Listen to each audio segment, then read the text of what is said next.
होगा अभी? सर, जैसा कि आप एक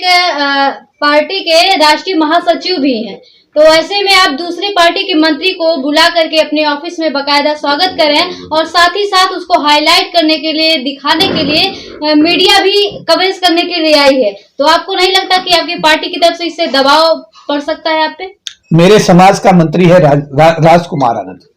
आज मैंने समाज के भाई को बुलाया, इस उम्मीद से बुलाया है कि दिल्ली सरकार में हमारा भाई मंत्री बना है और हमारे समाज के 7 मुद्दे जो मैंने उनके सामने रखे हैं, मैंने अपने मुद्दे नहीं रखे, पार्टी के मुद्दे नहीं रखे, मैंने समाज के मुद्दे रखे हैं और मैंने सिग्नेचर भी उस लेटर पे तब किए हैं जो हाउस ने उसको पास कर दिया, तब मैंने मंत्री को वो पेपर हैंड ओवर किया है। तो मेरे समाज का कोई, धैर्येंद्र पाल गौतम साहब पहले मंत्री थे, आपने देखा होगा कि एक बार भावुक हो गए, मैं उनके साथ बैठा हुआ था, मैंने उनको ढांढस बंधाया। और ऐसा है कि चाहे बीजेपी के हमारे साथी हैं जो इस समय सरकार में मंत्री हैं, उनके साथ भी हमारे, लेकिन हमारा जो इश्यू है, हमारा समाज, पार्टी मेरी दूसरी प्राथमिकता होगी। पहले मेरा समाज, मेरा अम्बेडकरवाद, मेरे काशीरामवाद, उनका मिशन मेरे लिए पहली प्राथमिकता था, है और रहेगा, और इसके बाद में बाकी चीजें मेरी दूसरी नंबर की प्राथमिकता होंगी। तो सर, इतना बड़ा देश के अंदर बवाल मचा था भाई प्रतिज्ञाओं वाले मामले में, और चूंकि आप आरएलडी के राष्ट्रीय महासचिव हैं और आप आम आदमी पार्टी के नेता के आंसू पूछने गए जब उन्होंने समाज से मदद मांगी, तो आप साफ में कर रहे हैं, तो उस परिस्थिति में क्या पार्टी की तरफ से कुछ गाइडलाइन नहीं? हमारी पार्टी के राष्ट्रीय अध्यक्ष मैंने कहा कि वो क्योंकि विदेश में पढ़े हैं, वो टेक्सास अमेरिका में पैदा हुए हैं, उनकी शिक्षा बाहर हुई है, लंदन स्कूल ऑफ इकोनॉमिक्स में पढ़े हैं, तो उनमें जो हमने देखा है कि उनकी जो भावना है, वो भावना समाजवाद की जो है वो दिखाई देती है, और जो दुर्भावना है वो उनमें मुझे दूर दूर तक मैंने कभी महसूस नहीं की है। उन्होंने खुद मुझसे कहा कि धैर्येंद्र पाल गौतम दिक्कत में है, चौधरी साहब आप उनकी मदद करिए, और अगर वो हमारी पार्टी में आना चाहे तो उनको पार्टी में नोटा भी दे दीजिएगा। तो ऐसा नहीं है, राष्ट्रीय अध्यक्ष की भी सहमति इसमें रही है, और हमने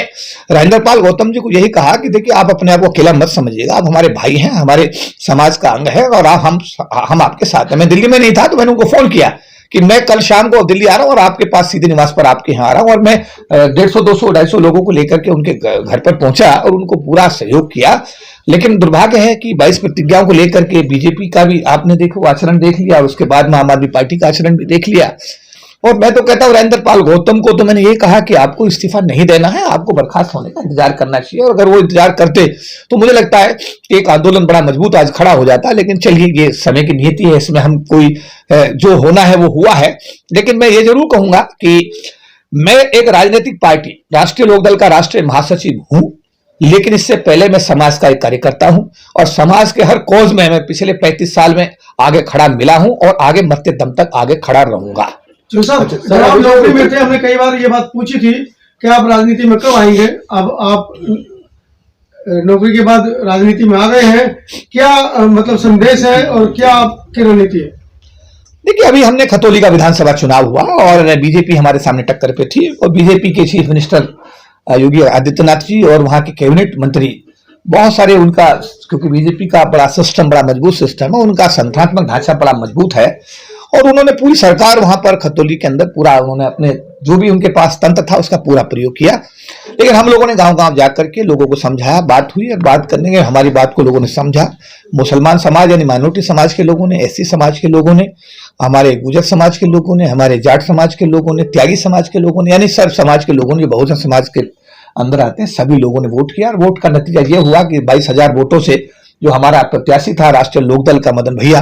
वो विजयी बने। और निश्चित रूप से हम ये कहेंगे कि ये एक ऐसा केमिस्ट्री है कि अगर इस लोकसभा चुनाव में 2024 में अगर इसको प्रयोग किया जाता है, बहन मायावती जी भी साथ आए, कांग्रेस के भी हमारे साथी साथ आए, राष्ट्रीय लोकदल भी साथ हो, इसके अलावा समाजवादी पार्टी भी हो, तो अगर चारों दल मिलकर चुनाव लड़ते हैं तो निश्चित रूप से लोकसभा की 80 जो सीटें हैं, हो सकता है मैं कह सकता हूं कि एक भी सीट जो है सामने वाली पार्टी को ना मिले, और ये जो हमारा बहुजन, जो मैं कहूंगा कि ये जो संगम होगा, ये संगम 80 की 80 सीटों को जीत जाए, ये अतिशयोक्ति नहीं होगा। और मैं ऐसी इस दिशा में प्रयत्नशील हूं, मेरे राष्ट्रीय अध्यक्ष इस दिशा में प्रयत्नशील है, और हम ये कोशिश करेंगे कि 2024 के अंदर एक ऐसी सरकार इस देश को दें जो बहुजनों की बात करे, बहुजनों की सरकार हो, बहुजनों को सोचे, बहुजनों के हितों को संरक्षित करे। सर चौधरी साहब, ये उत्तर प्रदेश में अभी आपने गठबंधन के साथ में चुनाव लड़े और आप जीते,